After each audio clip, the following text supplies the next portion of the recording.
Nearly 400 years ago, the 69-metre-long warship Vasa set out from Stockholm on her maiden voyage and sank in just over 1 kilometre.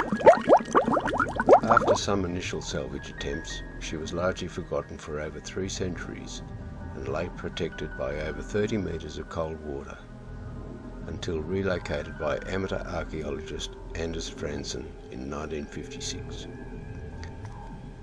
5 years and over 1,300 dives later, she was raised to the surface and transferred to a floating dry dock, largely intact. Preservation work began soon after exposure to the atmosphere. She was towed to her present site in 1988 and the museum constructed around her.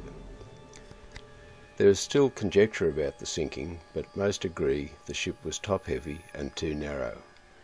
It was commissioned by King Gustav II to be his flagship, and in a case of boys and the size of their toys, he required that it be adorned with around 500 sculptures and fitted with 64 cannon, adding to the weight above water.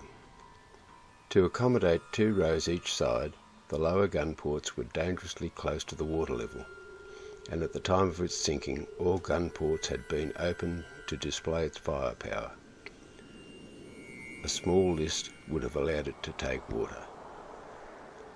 There may have been over 400 people on board, and some remains were recovered. Museum displays suggest how colourful it may have been at the time of sailing, but even now, as bare blackened oak, it is stunning. A longboat found nearby is also on display. Conservation and research continues.